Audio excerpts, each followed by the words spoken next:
और जो मन परेशान होगा वो ही नशा करेगा। आप जब भी परेशान हो इस ट्रिक को लगाइएगा।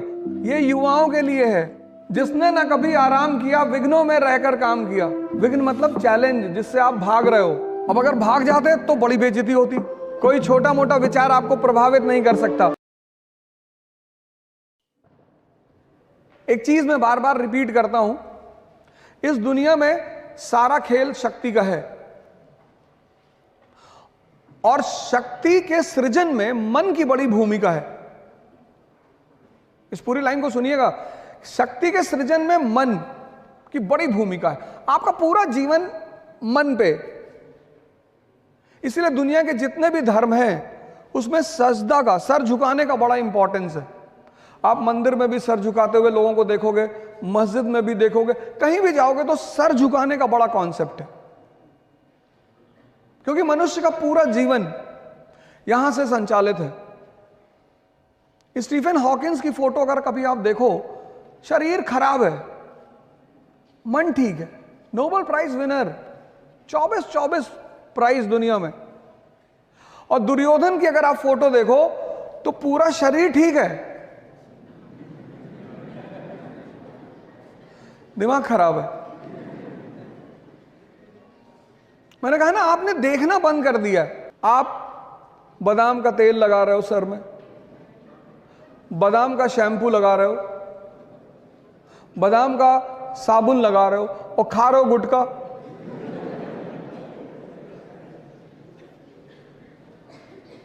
आप सोच के देखो, आप बस सोचो कि आप 21 साल के नवयुवक हैं, इतने अच्छे कॉलेज में पढ़ रहे हैं, आप स्कूल जा रहे हैं, पढ़ने जा रहे हैं, और आप सोचिए कि उन पैकेटों पे, उनकी हिम्मत देखिए, उन पैकेटों पे उन्होंने फोटो बना दी है कैंसर के पेशेंट की।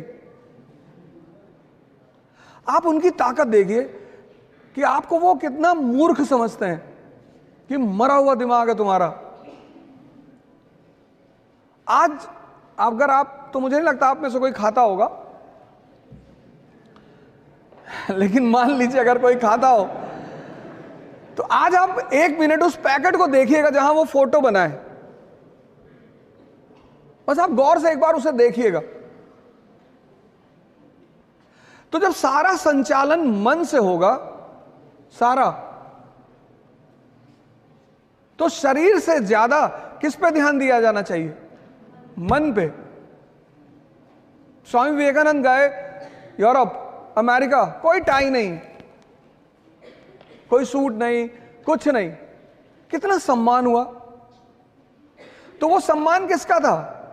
ज्ञान का। आज डॉक्टर अंबेडकर भगवान के समान इस देश में हैं, वो सम्मान किसका है? उनके ज्ञान का। किसने उन्हें इतना ताकतवर बनाया? ज्ञान ने। कभी आपको मौका लगे, आप डॉक्टर अंबेडकर की एक किताब जरूर पढ़ना, कंपलसरी पढ़ना। मतलब 2 किताबें तो आपको पढ़नी चाहिए। एक एपीजे कलाम की इग्नाइटेड माइंड्स पढ़नी ही चाहिए आपको। आपको पता चलेगा कि यूथ को क्या क्या कर, उसमें 13 चैप्टर हैं, और वो 13 चैप्टर नहीं है, वो 13 नियम है। जैसे पहला चैप्टर में उन्होंने ड्रीम पे चर्चा की है, सपने पे, कि हर व्यक्ति को सपना देखना चाहिए। तो अंबेडकर की एक किताब है, डॉक्टर अंबेडकर की, Buddha and his gospel, Buddha और उनके उपदेश। प्लीज आप कम से कम जीवन में ये 2 किताब जरूर पढ़ी, एक इग्नाइटेड माइंड्स और एक बुद्धा एंड हिज गॉस्पेल। और इन दोनों किताबों का जो एसेंस है, सार, वो यही है कि व्यक्ति को सबसे ज्यादा काम अपने मन पे करना चाहिए। 5 साल से 15 साल तक आपके सामने कोई चुनौती नहीं थी। आप देखो, घर में कभी कभी डेथ हो जाती है और सारे रिश्तेदार आ जाते हैं और उनके बच्चे आ जाते हैं, तो वो बच्चे खेलते हैं वहां आपस में, उन्हें नहीं पता होता कि क्या हो गया। मतलब किसी की डेड बॉडी घर में पड़ी और बच्चे खेल रहे हैं। 15 साल के बाद आपकी जीवन में, हमारे जीवन में एक चीज शुरू होती है, उस चीज का नाम है चुनौती, चैलेंज। तभी तो रश्मि रथ में एक स्टैंजा है पूरा आप सबको वो पढ़नी चाहिए। आप राजा बनना चाहते हैं, आप कुछ बड़ा करना चाहते हैं दुनिया में, तो रश्मि रथ की वो लाइनें इतनी कीमती हैं। वसुधा का नेता कौन हुआ? वसुधा मतलब धरती, इसका नेता कौन हुआ? भूखंड विजेता कौन हुआ? सिकंदर की बात हो रही है। अतुलित यश क्रेता कौन हुआ? भगवान श्री कृष्ण। नवधर्म प्रणेता कौन हुआ? भगवान बुद्ध। अब सोचिए, कवि खुद सवाल कर रहा है, वसुधा का नेता कौन हुआ? Question mark. भूखंड विजेता कौन हुआ? Question mark. अतुलित यश क्रेता कौन हुआ? Question mark. नवधर्म प्रणेता? Question mark. कवि क्वेश्चन कर रहा है, जो आपका क्वेश्चन है उसको वो कर रहा है। जिसने ना कभी आराम किया, विघ्नों में रहकर काम किया। विघ्न मतलब चैलेंज, जिससे आप भाग रहे हो। और आप भाग क्यों रहे हो? क्योंकि आपने मन को अपने जीवन से बाहर, आप उसको साइडलाइन करते हो। इस देश में ध्यान वो लोग करते हैं ज्यादातर जो बीमार हैं। मैं बाबा रामदेव के यहां गया था, तो वहां ज्यादातर वो लोग हैं जिनको डायबिटीज है, शुगर है, बीपी है। ये रोगियों के लिए नहीं है, ये युवाओं के लिए है। जिसने ना कभी आराम किया, विघ्नों में रहकर काम किया। अब आपके जीवन में चुनौतियां आ रही हैं, आप गौर से देखो। 50% लोग जो यहां खड़े हैं मिडिल क्लास के होंगे। अगर बहनें हैं घर में तो उनका विवाह करना है, आपको नौकरी लेनी है। अब आप गौर करो, एक बहुत भयंकर चीज आपके जीवन में आनी शुरू हो चुकी है, चुनौती। जिसने ना कभी आराम किया, विघ्नों में रहकर काम किया। जीवन में विघ्न जब आते हैं, सोते से हमें जगाते हैं। कैसे? मन को मरोड़ते हैं पल पल। आप देखो कितने परेशान रहते होंगे, अनरेस्ट में रहते होंगे, मन नहीं लगता होगा, गुस्सा आता होगा, चिड़चिड़ापन पैदा हो रहा होगा। ये सब चीजें शुरू हो चुकी होंगी। अगर आप अपने जीवन को इंट्रोस्पेक्ट अभी करो, ये वही दौर है आपका, सब इससे गुजरते हैं। मन को मरोड़ते हैं पल पल। आप सोचो, जब आप 4-5 लोग रहते हो तो आप रिलैक्स रहते हो। जैसे आप अकेले होते होगे, आपको बेचैनी शुरू हो जाती होगी। ये चीज इस यहां जितने लोग खड़े उसमें से 80% को होता होगा, गारंटी। आपको बेचैनी, आप चाहते हो कि बाहर निकल जाए, अकेले ना रहें, नींद रात में नहीं आएगी, तो आप कहोगे कि रात भर मैं पढ़ता हूं। जब पलटते पलटते थक जाते होगे, तब सुबह नींद आती होगी। मन को मरोड़ते हैं पल पल, तन को, कहीं बीमारी हो गई, कहीं पेट में दर्द हो गया, किसी को माइग्रेन होगा। आजकल के सबसे बड़ा रोग माइग्रेन है। माइग्रेन इसीलिए कि सपने भी बड़े हैं और चुनौतियां भी बड़ी हैं, और दोनों में लड़ाई चल रही है।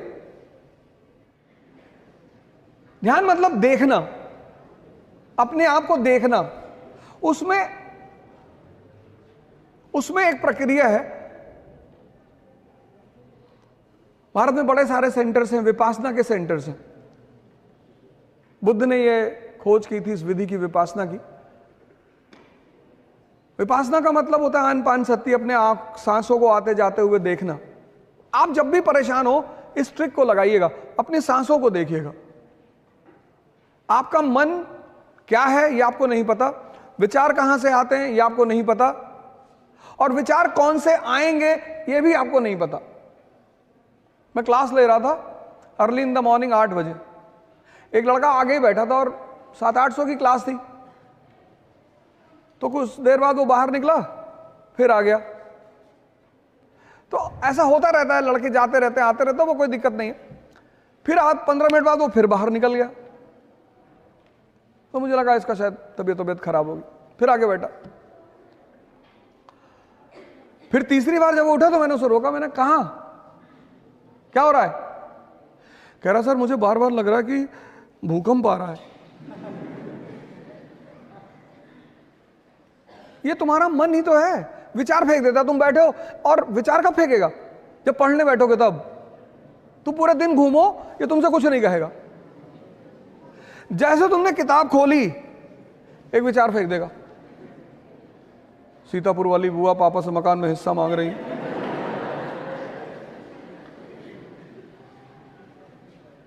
आपने कभी गौर किया इन बातों पे? नहीं किया होगा। ये ध्यान है उस विचार को देखना कि मांगने दो हिस्सा। मुझे पढ़ना है, आईएएस बनना है, डॉक्टर बनना है, इंजीनियर बनना है, विधायक भी बनना है। सब आईएएस ही बन रहे, विधायक कोई बनने को तैयार नहीं, सांसद भी बनना है, और फिर बुआ जी का मकान कब्जा करना है। वही जो तुम्हें विचार दे रहा है उसको तुम पलट कर क्यों नहीं दे रहे हो वापस? तुम उसके प्रभाव में आ जा रहे हो, एक्सेप्ट कर ले रहे हो, फिर वो तुम्हें अगले आधे घंटे नचा रहा है और तुम्हारा मन थक गया। मैं सब लोगों से हाथ जोड़कर अपील कर रहा हूं, जोड़ लिया, कि आप सभी लोग ध्यान से जुड़ें। ये जो मन का मरोड़ आपके अंदर चल रहा है ना, ये जो आप परेशान हैं, और जो मन परेशान होगा वो ही नशा करेगा। नशा की शुरुआत महान लोग कराते हैं जिनको हम दोस्त कहते हैं।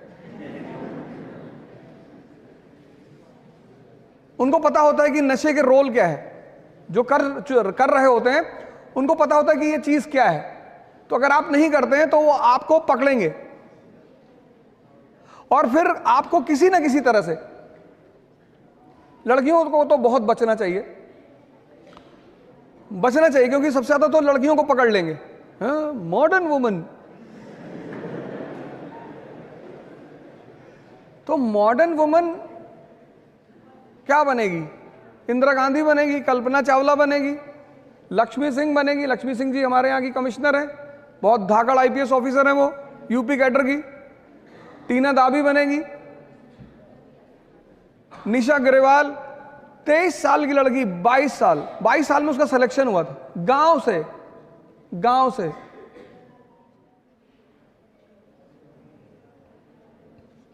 51 रैंक आईएएस में, बिहार कैडर। वैशाली की एसडीएम। और लड़कियों को तो सबसे ज्यादा मेहनत करना है, क्योंकि जितना सम्मान और जितना प्रेम आपको पिता आपका देगा उतना शायद हमारा समाज है, समाज की कुछ लक्षण है। हमारे यहाँ समाज में बहू से बड़ी एक्सपेक्टेशन होती है। पता लगा आपकी शादी हुई तो माता जी ने कहा हम सुबह 4 बजे चाय पीते हैं। 4 बजे? लड़कियों को तो सबसे ज्यादा, खासकर जो मिडिल क्लास के हैं उनको अपने ऊपर सबसे ज्यादा, लड़कों का तो इसलिए मैं लड़कों को बुरा मानने की जरूरत नहीं है, मैं बार बार इसको बोलता भी हूं। किसी भी समाज, किसी भी देश, किसी भी परिवार की जो ताकत है वो उसकी स्त्री पर ही डिपेंड करता है। हेलो बेटा। हेलो सर, मैं अंकल सिंह एंड एक्चुअली मुझे परेड में जाना है, इसलिए मैं प्लीज बेटा प्लीज। थैंक यू सर, एक फोटो ले लूँ? ले लो। ये देखो ताकत।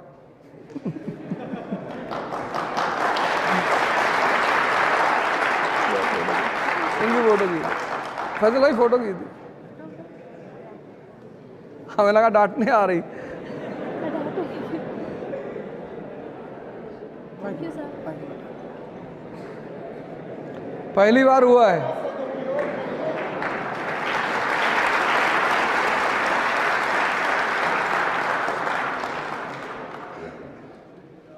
तो मैं आप सभी लोगों से कहूंगा कि ये जो आप जिस दौर से गुजर रहे हैं, ये सब कोई ऐसा नहीं आपके साथ हो रहा है। प्रभु राम, इसीलिए प्रभु राम है। तपस्या, तप शब्द जो है वो गर्मी से निकला है, हीट से। भारत का एक बहुत प्यारा शब्द है तपस्या, गर्मी। हम जब पढ़ना शुरू किए तो हमें तो कुछ नहीं आता था और चले गए आईएएस की तैयारी करने, और पहले दिन इकोनॉमी की क्लास, और जो टीचर पढ़ा रहा था दुनिया के बेहतरीन टीचरों में से एक, और वो समझा रहे थे जीडीपी रोलिंग एंड दिस। हमें लगा ये क्या बता रहे भैया। और मैं देखा क्लास में सारे लड़के एकदम तन के बैठे हुए, हिंदू न्यूज़पेपर लिए हुए, और वापस भाग भी नहीं सकते थे। मोहल्ले में सबको बता के आए थे कि भैया आईएएस की तैयारी करने जा रहे हैं। अब अगर भाग जाते तो बड़ी बेइज्जती होती कि ये कमिश्नर साहब। तो फिर जो कोचिंग का मैनेजमेंट जिसके हाथ में था, बॉस था, मैं उनसे मिलने गया। मैंने कहा सर हमको कुछ नहीं आता। बोले बहुत अच्छा, यहां किसी को कुछ नहीं आता। मैंने जब कोचिंग खोली थी तो मुझे भी नहीं आता था, पर आना चाहिए। मैंने कहा जी सर कैसे? तो बोले बेसिक्स से शुरुआत करो।